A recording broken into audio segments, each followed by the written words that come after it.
Неколку работи би сакал да кажам, почитување господјо председател, представници на владата, колеги и пратеници.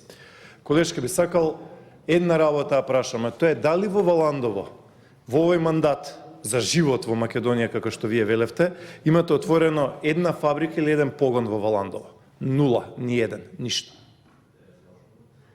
Значи, во Валандово предходната гарнитура и предходната влада има отворено повеќе од 10 фабрики. Тоа ви е кај зоната, тоа ви е кај зоната кога се оди на кај Дојран, од десна страна, таму тоа беше една празна пољана и сега таму има поголем број на погони, стоваришта, се произведуваат работат луѓе.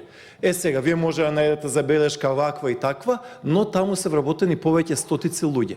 Кажете ми во Валандово, една работа која што имате направено, која што носи вработување, економија, БДП и економски ефект. Нема ништо. Еве кажете ми едно, од место кажете дали има. Нема, колешки. Ништо, како и во цела Македонија, една фабрика немате у Македонија да донесена. Вака, ќе ви дадам бројки за Валандово. Исто така, Валандово 2017 година во првите 3 квартали имало родено 100 деца. Во 2018 има 77, во 2019 сега излезе трет квартал имате 65. Значи од 100 родени деца на 77, од 77 на 65. Валандово е меѓу 10 најлоши општини со најголеми падови. Со најголеми падови во Македонија. Тоа значи дека Валандово е во топ 10 општини со раст на иселувањето овие 2-3 години, откако требаше да дојде под наводници за живот во Македонија. Значи, кога беше под наводници режимот, како што вие милувавте да кажете, Валандово во 3 квартали имаше 100 деца. Тоа ви се 4 паралелки, 5 паралелки, зависи колку. А сега имате само во 2 години метеор да паднеше, не дај Боже, врз општината немаше ваков пад да биде. 35% имате рецесија во 2 години. 35% пад.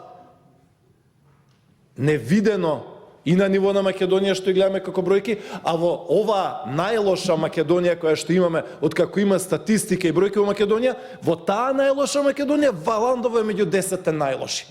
И на тоа Валандово, вашата власт му дава колку 1.500 евра.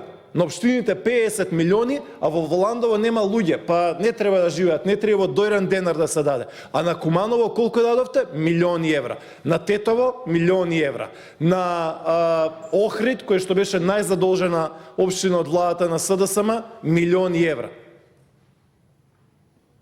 Пола од парите ви отидоа на 4 општини каде што СДСМ е на власт или е во владеачка коалиција. Во Охрид направивте Охрид да плаќа 15.000 евра дневна камата, 15.000 евра дневна камата и 500 тужби и побарувања. Таков Охрид го оставивте од власта на Социјалдемократскиот сојуз. Сега затоа вие го санирате тој Охрид, кој што беше девастиран, го санирате Куманово, каде што СДС на власт 29 години, каде што е меѓу финансиски најруинираните општини во Македонија, каде што нема никакви проекти, ништо, катастрофа жива. Ги покривате долговите на Струга, ги покривате долговите на Тетово и тоа е тоа. А после ќе речете даваме за сите општини, за Валандово ќе дадеме 1.000 евра. И кај што сте кабајат, кај што сте винови, уште тука за збор ке се увате. Вие го гласавте ли тој закон пред 6 месеци кога го гласавме за раздолжувањето на општините? Да, вие го гласавте, иако знаевте дека вашето Валандово ќе добие 1.000 евра, а други општини ќе добијат милиони. И тоа за вас е во ред, така? Па не е во ред. Кога сме веќе кај вработувањата, погледнете ги само од 2017 до 2018 растот на бројот на вработувањата во општините. Јас ќе ги кажам за да ги чуе цела македонска јавност. Имаше наслов пред некој ден, вели скопските општини по број на вработени ја премина армијата на Република Македонија. Значи излезе статистика, вели вработените во скопските општини се побројни од армијата на Македонија. Во само една година, откако дојде оваа власт, во центар имаме зголемување на бројот на вработени за 68. 68. Во Газибаба 31 плюс. Во Аеродром 21, во Бутел 21, во Карпош 20, во Шуто Ризари 16 и така натаму и така натаму. Знам дека не им се слуша на пратениците на СДСМ, но ова се бројките, ова е вистината, почитувана македонска јавност. Кога оваа власт ке рече 1000 евра ке дадеме за Валандово, истовремено ке рече во центар 68 нови вработувања, во Газибаба 31, Аеродром 21, Бутел 21, Карпош 20, Шуто Ризари 16 и така натаму и така натаму. Па тоа е таа партиска војска и партиски војници кои што сега ги гледаме масовно и масовно по огласи низ цела Македонија.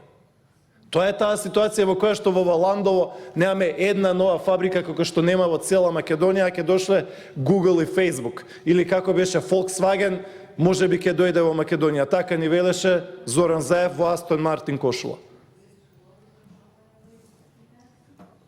Затоа, колешке, имате најголема рецесија и заминување од Валандово во топ 10 е според општини во заминување од Македонија овие 2 години. Еве ги уште еднаш бројките.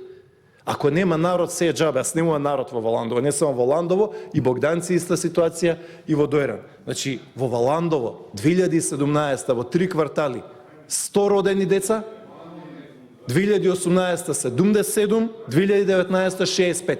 35% фрапантна рецесија. Златко, привршувај. Да, благодарам. Завршувам, колешке. Бројките се неумоливи. Ние можеме до задутре да зборуваме, но 2 факти остануваат за Валандово.